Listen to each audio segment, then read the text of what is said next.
so grey coat on and dried. Okay, so you can see pretty much as we'd expect, it's just a grey Star Destroyer. Now, obviously, you could stop there, no problem at all. But to give it a little bit more depth, they do have a patchwork effect of different shades of grey right the way over it, which is obviously one of those things where look at 10 different Star Destroyers, you'll see 10 different layouts and everything else. Now, as I said, for me, I've got this beast, which I use as my reference one, which is my own one, which I did a couple of years ago. So what we're going to do is basically recreate that. Now, the thing is, the details on this are nothing like mine. This tends to be more generic, what they've done here. Certain details are completely missing. Other ones they've got sort of in different areas and things like that. So what I'm going to do is a little bit of a hybrid of both. Basically, it's a very long, very winded project, but boy, is it worth it. Because what you're doing is taking a grey brick and turning it into something a little bit more realistic and everything else like that. So it's just tape, to be honest, 2 shades of grey. So we've got XF53, XF54,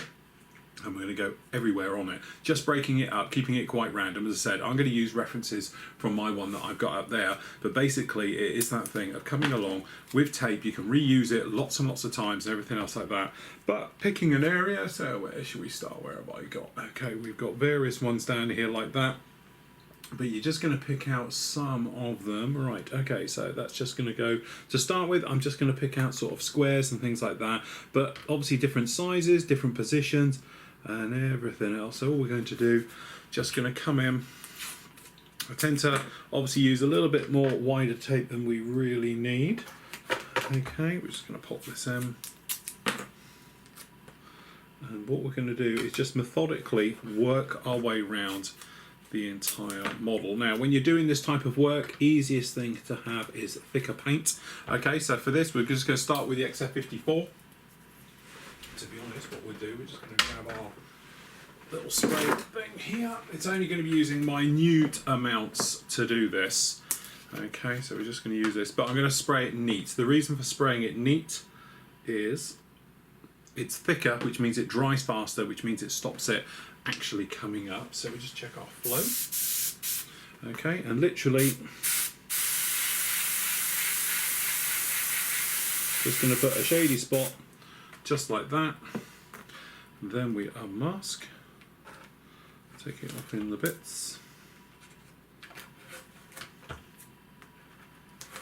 and we're just going to work our way around the entire thing, which is a very long, laborious job. As we said, it is pretty much worth it at the end. Okay, just avoid your overlaps. So what I tend to do is obviously start at the front and work my way to the rear. Okay, but we're just going to go in there, then we're going to do one right here. Now, it's only a little bit of patchworking all over this. You don't want to be going every other panel, because otherwise you're going to do far too much. Okay, and at the end of the day, you're just trying to keep it quite lifelike. Okay, but as we said, there is references out there if you did want to do it, but from our point of view, we are just going around each one. Puff of air afterwards just to dry it off. That way, when you're removing the tape, you're not going to affect anything. And you can reuse the tape time and time again as you make your way through the entire thing. Obviously, you know, personal choice how you want it to be. So what I'm going to do now is just spend the next couple of hours going right the way over this thing, absolutely everywhere, putting the detail. And again, exactly the same on the underside.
Okay, so this is drying, that's why it's a pitched angle, but we can show you down here. So we went around, and to be honest, we masked off pretty much the bigger, darker ones. All the little ones I did by hand. That's why if you look at them, some of them are still a little bit shiny. You can see them down on there. But there we go, that's it. Now, I know it looks a little bit stark at the moment, but trust me, it's going to have a full weathering wash yet, and it'll be fine. As I say, the shiny ones there is just because they've been hand painted on. They're a little bit wet still. Okay, so usual things, if you're going to hand paint with it, just put a few drops of something like a retarder, or in my case I just use airbrush cleaner into the paint. That way it just goes on very smooth. Because it's got deep technically grooves and that around all this panel line, it's great because it just flows around there and gives you nice sharp edges. Probably could do the bigger ones like it, but some of the bigger ones I think it's just as easy to put them down. But there we go, that's it now, looking very much the part. Hopefully you can see it like that. And the underside now, you just can't tell where those doors were, and let's face it, they were quite big and nasty and everything else, but now I think they're pretty much going to be fine. So what we're going to do, let that completely dry off now overnight, and then tomorrow we can come in and we're going to put a wash right over this. Now I'm going to put the wash right over the actual texture of the actual paint, so we're not going to seal it with anything. We're not going to come in here and think, right, okay, put down a coat of clear or particular flat or semi-flat or a gloss or whatever, because we want it to react with this paint. And because some of this is going to be slightly more shiny and other areas are going to be flatter, it will give us nice texture throughout the entire paint flow as we make our way through. But generally we are coming along really nicely. Okay, so Stardust Destroyer all done, and I have to say, looking really nice. No problems with it at all, but now we need to give it that scale effect, because at the moment it's still looking a little bit too nice. Okay, so it's looking a little bit square and everything else like that. So what I thought we'd do is to just give it a dust coat right the way over the entire model of a slightly lighter colour. So this is that Star Destroyer colour we made up, which is the light one underneath here, but we're going to dust it over to blend these patches and everything in, because the reality of this is it's floating through space, in the vacuum of space, it's going to bleach. Okay, so what we need to do is knock back these panels so it all sort of blends together.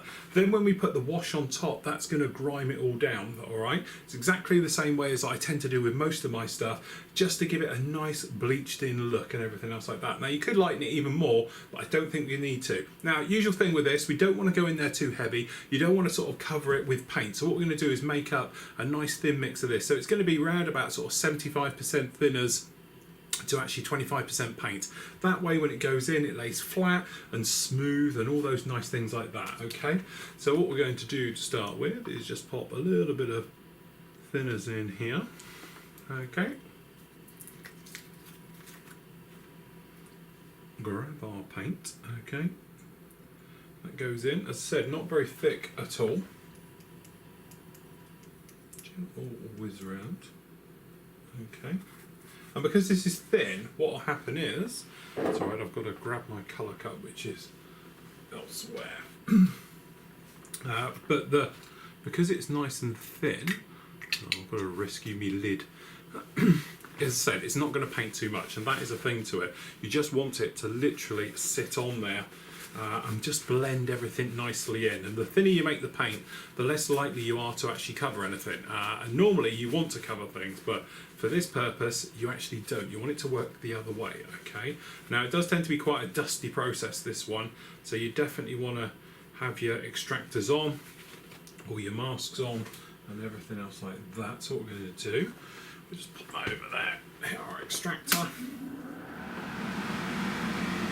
Okay, check our flow. Quite a high air pressure, because I say we're dusting. We're not trying to go on here to actually paint it. Okay, so what we're going to do is just literally just go in on just to knock it back. And also this is going to act a little bit like a flat coat.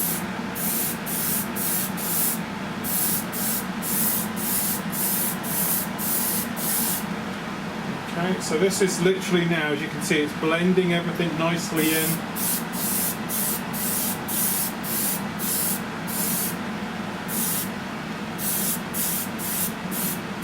To be honest, we're just going to redo the underside there because it got a little bit scratched. Okay, so any that are really dark or anything else like that, you can just go over now just to blend that in.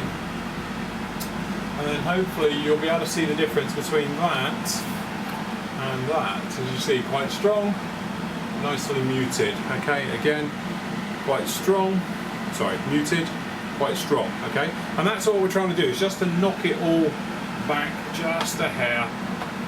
Okay, so we're just going to come up and do this side.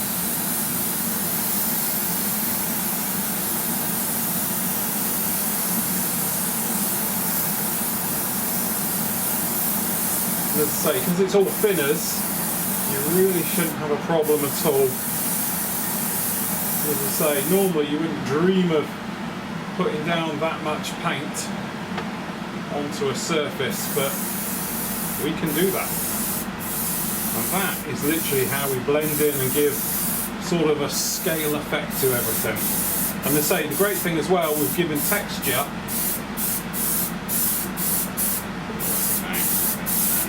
Smoky in here, we'll leave that running, and there we go. So say it's nicely knocked back now. Okay, now this could come back. Now you know what it's like, because it's thinned, as it dries it can come back, so you just want to keep an eye on it, see which areas have. Quite happy, to be honest, with the underside. Top side, it should be one of those things, you want to catch it in different lights and then it sort of shows through and all those types of things, but generally I'm quite happy with that. I might just give it one more last little pass. Again, it's dusting, just like natural.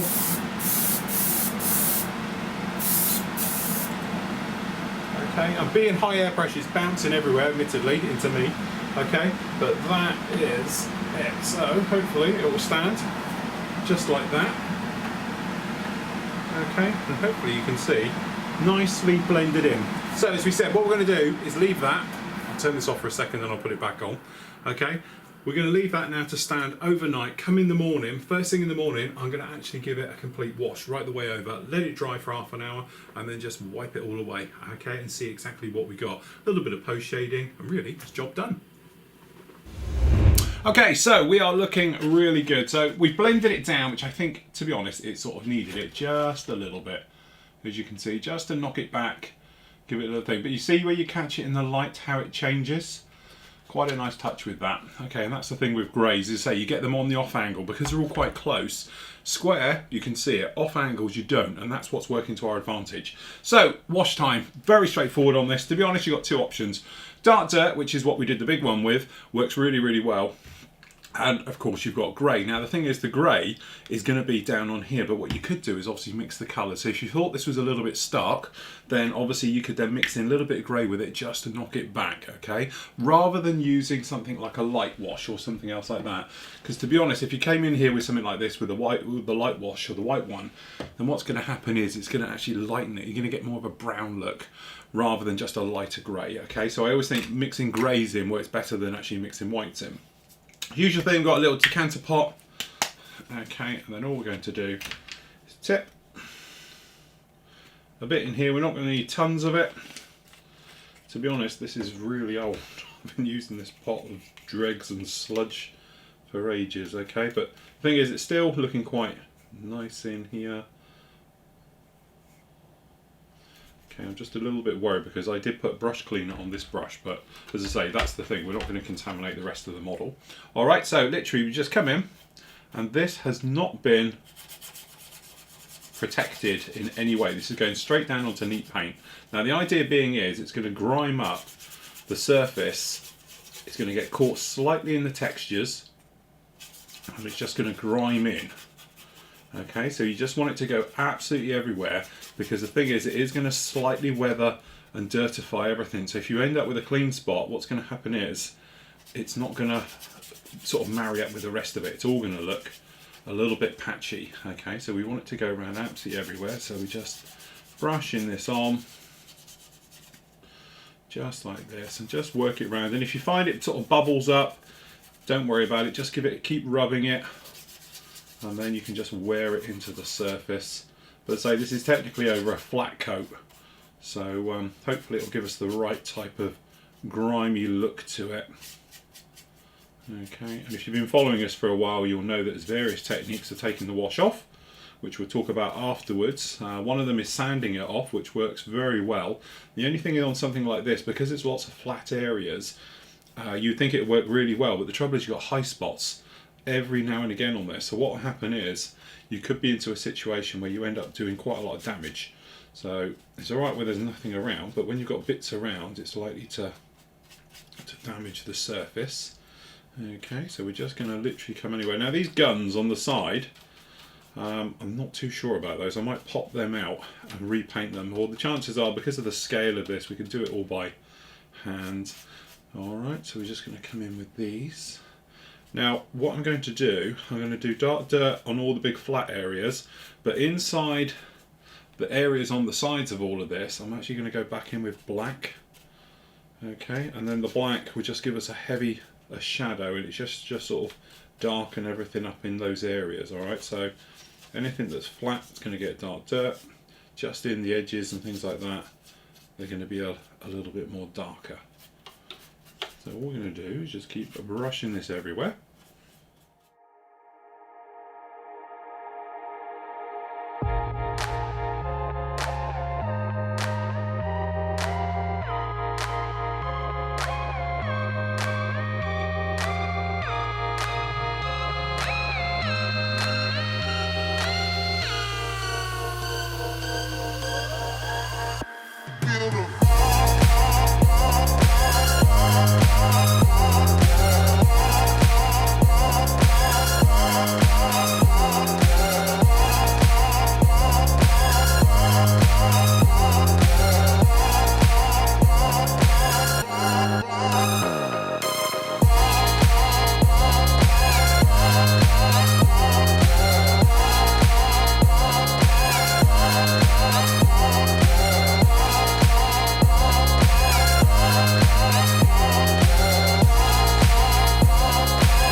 Okay, so we just got a little bit of black, and to be honest, we're just going to make a little bit of a palette just like that.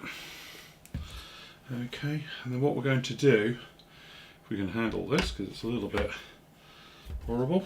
Okay, so we just got the black wash, and before it all dries out everywhere, we are literally just going to pop this in to these areas on the sides. Now it doesn't matter if it goes over. This is just to give it a little bit more shadow in the said details. And as I say, the trench that runs down in here, it'll just give it the shadow, and getting in here is going to be particularly difficult. So the black can just sit there if it wants to. Okay, but as I said, it doesn't matter if it goes onto anywhere else, because it'll just all blend in. Okay, so we just pop it around in these areas here.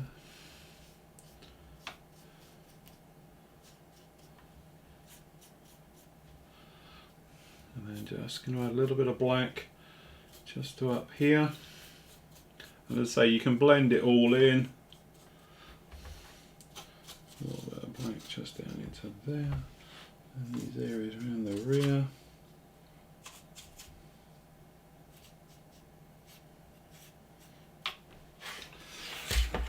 Okay. And then the same just up around these. So as you see, the black just gives a nice shadowed look. And as I say, it'll all blend, so don't worry too much about how it's looking. But you definitely want to make sure there's no grey bits left over.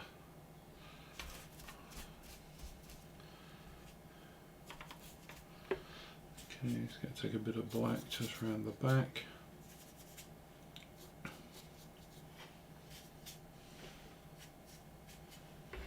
And again, just a smidgen of this just down in here. Because as I say, if we don't get this out, it's not very important. And then the same just down in here. Very light coat, just to give a little bit of texture. Don't worry about the bubbles because they will all blend and melt. Just going to take a little bit of brown. All of that will melt in. And there we go, that is it. And as you can see, it's drying off already. As soon as it's dry, we can then just wipe it all away. But as I said, we want some of this to bite in. So by taking a little bit of the black, and to be honest, I think I'm just going to do a little bit around the back as well. Just going to pop another little drop down in here. Just going to pinch a bit more just down in here. That front one. Just down like that. And then I'm thinking what we might do is just down on here. Finding somebody to grab this. Okay, just a little bit of black work, just going around some of this.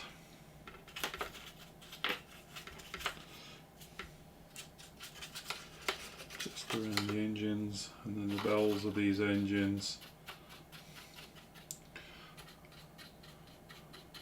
We'll just add shadowing. Various features. Okay, so we're just going around here. There's various tricks for getting this off, as you know, so don't worry too much about it.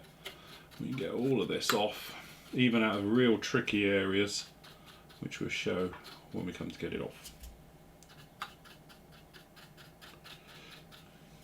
Just a bit down in there. Just a little bit just in these. As I say, the big thing is you don't want grey to be left, because anything that's grey is going to be a lot stronger than everything else. Okay, so there we go, that's those done, just like that. Alright, so I think we're all pretty good. Put another smidgen just down the front with the black just in that line. Just making sure it is completely covering it, because I say chances are we won't be able to get it out of there. Okay, so we can just let all of that sit and dry in, clear up the mess, and we should be good to go. Just put a little bit just around here, just in over the top, and that's this array. Forgot the communications array. Okay. Put a little bit of black. The reactors. Okay, there we go. So leave that, let it dry, then we'll wipe it all away. Okay, so we have been about an hour or two, and we've completely dried off. Now the thing you might notice is we've got a few little wet spots on here. We're not too worried about those because of it is, but you might notice the black areas that we put in obviously have given us like a shade effect in there, and that's what we're going to leave in there. So that's the reason for doing it. We do want it to be the dark dirt because that's quite dark in there and everything else. The black tends to be more sort of sharper, cleaner, and crisps better on the corners. So you've seen me do this zillions of times before, I know, but basically this is over a flat surface, which I don't think we've shown too much, but there we go, it's on here. So when you rub it, you see not a lot really happens, but the thing is it will give you any type of weathering you might want, but because this is over a dead flat finish, it's going to need a little bit of help. Okay, so what I'm going to do is I'm just going to dab off these little damp spots, which really, as I say, in the ideal world you want to let them dry naturel, because otherwise you can end up with a clean spot. Alright, but there we go, so in there. And as I say, if we give this a light rub, just lightly, we can give it, if you wanted to, quite a heavy, grimy look, which is okay, but it's not really what we want on a starch destroyer. Okay, so we wet the cloth just a little bit. I'm very lightly rubbing it, because I don't want to take everything away here. We're just trying to take off certain areas. So what we'll do is, I'll tell you what, as a little bit of a test thing, we'll do half and half, okay? So this area, we're just going to come in, and we're just lightly rubbing, nothing too heavy. Okay, just to take away some dirt. Okay, and as you can see, it gives it a very nice grimy look. Okay, so as I say, it's quite just a light rub. If we just do down here, then we'll show you on the other half. Okay, just a little bit up here, and here.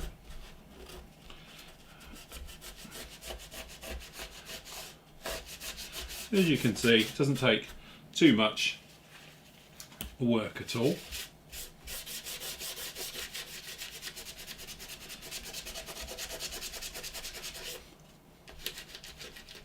Got to be careful with these little guns. So just give them a little bit of a rub round.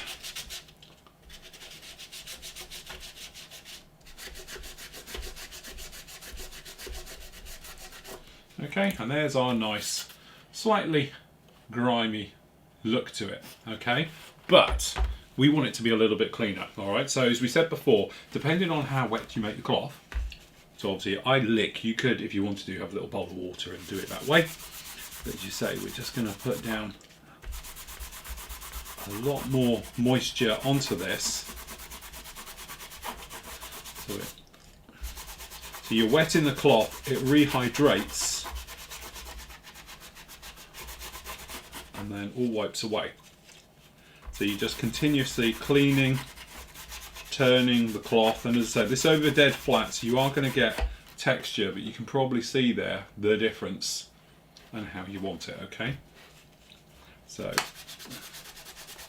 I'll just do the other half, just literally like this. And again, the clay doesn't just wash away, it does take a little bit of work. This is the difference between this and if you were using something like, shall we say, a lesser system of it. So if you were using something like a chalk pastel crushed up and put into water, it's very thin looking, you've only got to touch it and it just washes away. All right, so the thing is, the reason why we use clay is really grippy. This stuff doesn't want to come off naturally. Okay, so you can literally handle this like this and it's never going to rub away. Okay, but you wet the cloth, and as the clay hydrates, it releases because it just slides off. Okay, but it's nothing that's going to just wash away instantly like you might get. And this is the thing with it. This is why we call this a weathering wash versus just a panel line wash or just a normal wash and things like that. Okay, so what you do, you sort of rehydrate the wash, and then you can get in here and go around and give it a damn good scrub, for want of a better word. Yeah, so that still works. Done my best to ruin it. Okay, and the other thing as well, because you're scrubbing away at a paint that hasn't been sealed, you're actually going to polish it, which will give you nice little weathering effects like everything else on here. Okay, so that's those. And as I say, don't be too stingy on the old cloths. The other one, guys, don't fear about, yes, I am licking this and all the rest of it. This one, to be honest, we are totally safe. There's no nasties, no chemicals, no nothing in the Flooring Models wash, okay?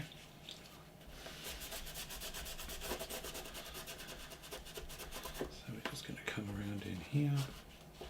And again, we don't have to do too much for this side areas. We're going to give them a little rub, and we might pop in there, to be honest, with a little bit more wash just to give it an effect.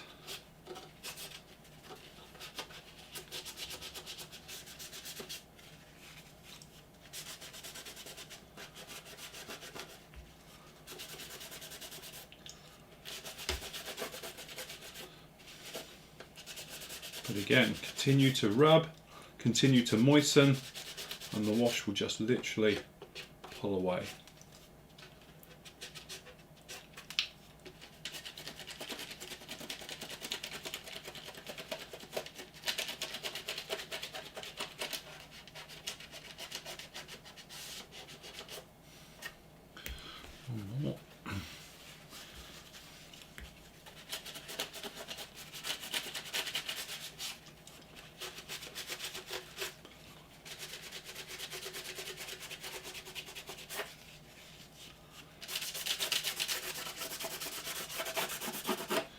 And there we go. There's your difference between clean and the grubby side.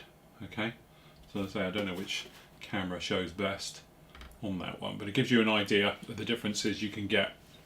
And obviously the more wetter you make it and the more you scrub at it, as we said, the more you're going to take off. Okay, so we're just going to redo this side now just to balance this up.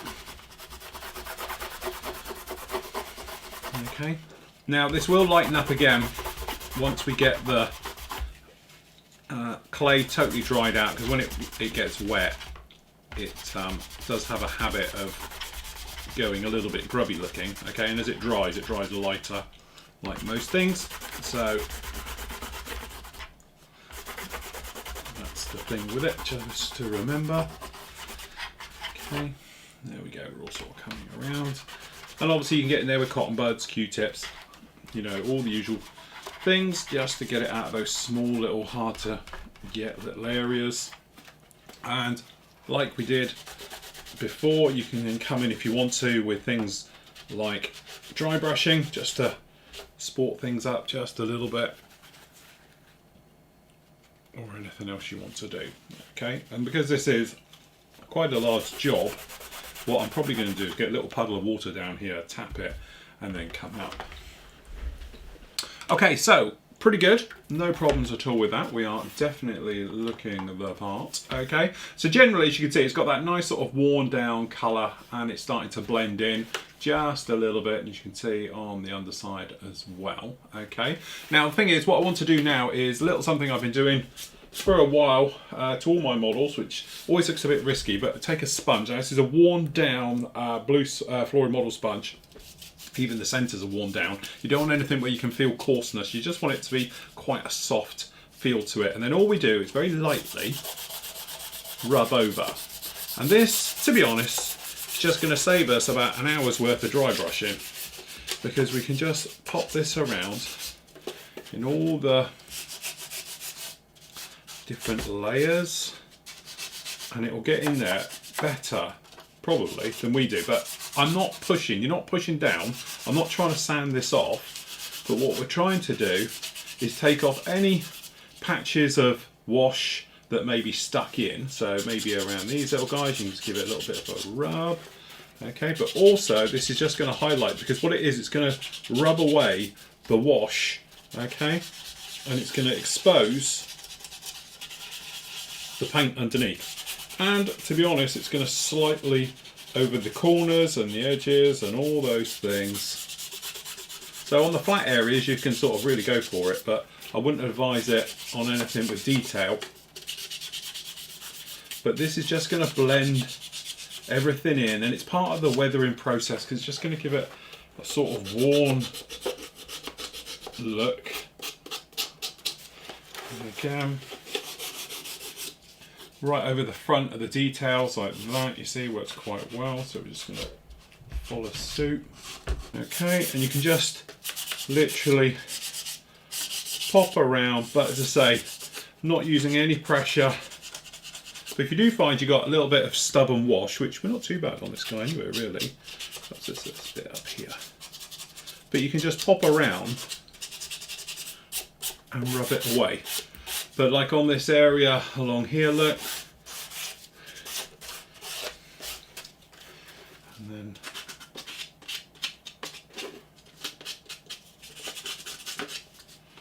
it is quite nice, but because these things are big and flat, it does mean you can get in amongst it better than anything else. And once you've been around it, take a damp cloth and just give it a light rub over, and that will get rid of all the dust and everything that perhaps you've pulled up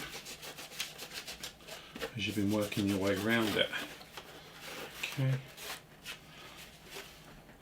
and there we go, looking really good. Now the thing is, if you find yourself looking at it thinking, okay, like I am a little bit thinking, because of the scale effect, I think we need to be this just a little bit more taken down, I think perhaps this is too strong, then all we're going to do is do what we did before, take it back to the spray bay, extremely thin base colour, which is probably just a slightly lightened version of XF19, dust coat right over it. That'll knock it back, and again you get that sort of nice in scale look to everything else like that. So the back, we didn't really do much to it, to be honest.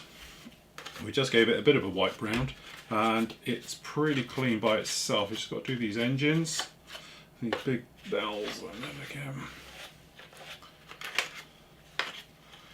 they spin, which isn't easy. We can just pop around in those, and then hopefully, wrong side,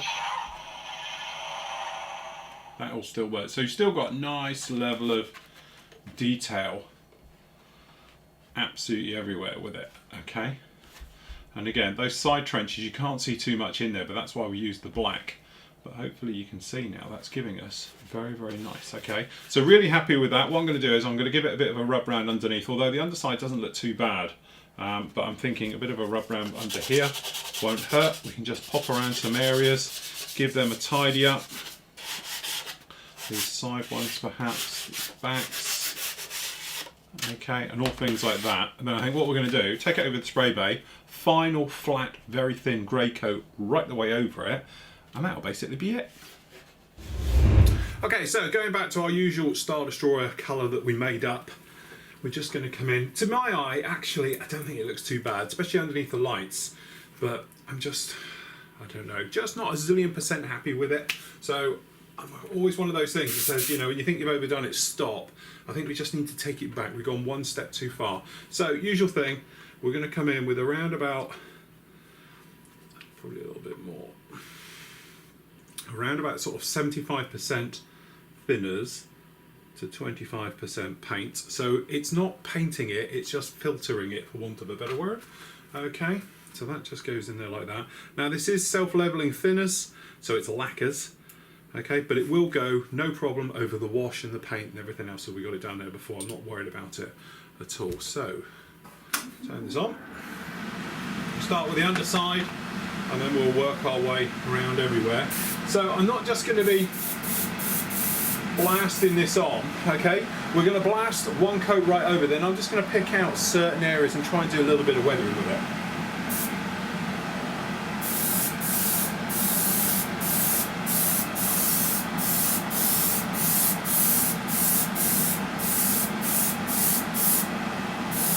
Okay, so the dustiness goes on, and what that actually does is just act like a proper little filter on it. And then what we're going to do is just turn down the air pressure just a little bit. Okay, areas where you're thinking, yeah, might just be a little bit too much over the top, so we're just going to come in and we're just going to touch in tiny little areas.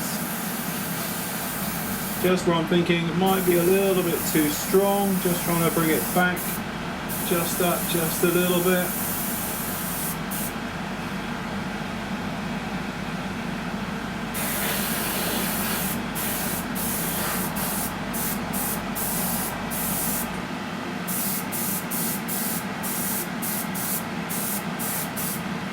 Okay, so we're not trying to lose the panel line wash, we're just trying to blend everything nicely in together. Okay, so because it is what it is, it dries extremely quick. So you can probably see, or hopefully you can see, we've got one like that, and then we've got one like that. Okay, all going from that to that. Alright, so this guy, exactly the same thing again. So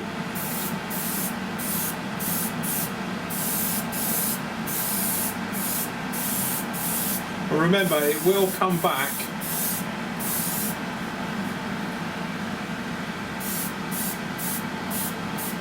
Okay.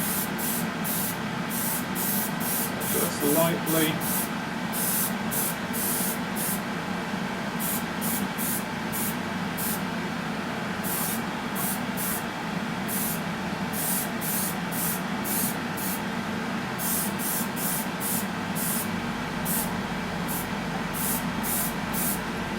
Okay, actually really happy with that, that's come along fantastically. A little bit just on the edges, a little bit down the nose, just a little bit there, then just around this back end. And then hopefully what happens is the wash gets blended with the underside of the wash being in there. So it actually works together, not against, okay?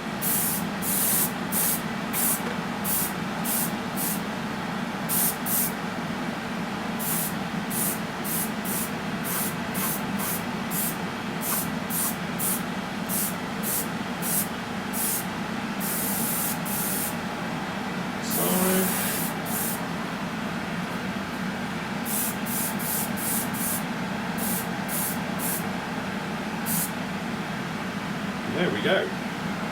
Actually, really happy with that. That's worked an absolute treat. Okay, and there we go. She is all done, all dry. Absolutely fantastic. And there we go. As you can see, really nice level of detail.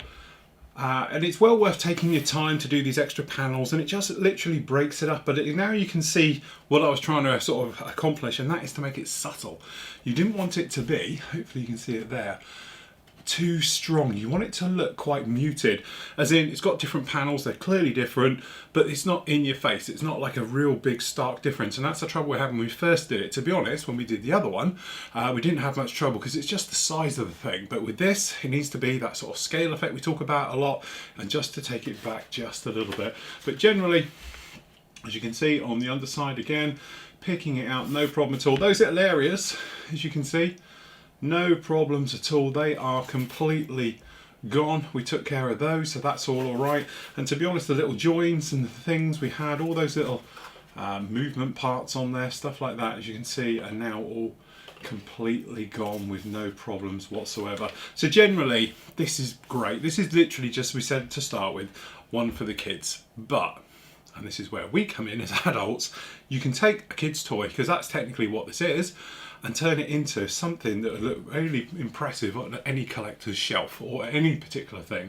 So really, I think you don't need to go out and spend an absolute fortune like I did on mine, okay, when you can do something like this. So, you know, including materials, bits and pieces we've used, this has cost us under 30 quid, and we have got a very nice, very good Star Destroyer. The only drawback is, still got a naff sound effect. But what we're going to do, we're going to do a little one-day build coming up very shortly. What I'll do is I'll link it to this video once we've done it, and that is going to make a little stand for this guy, and we're going to make a big stand for the other one. But anyway, that's next week. So there we go. That is Revell's non-scale, I think they call it, Star Destroyer, part of their Click and Play series that has actually turned into a fantastic model.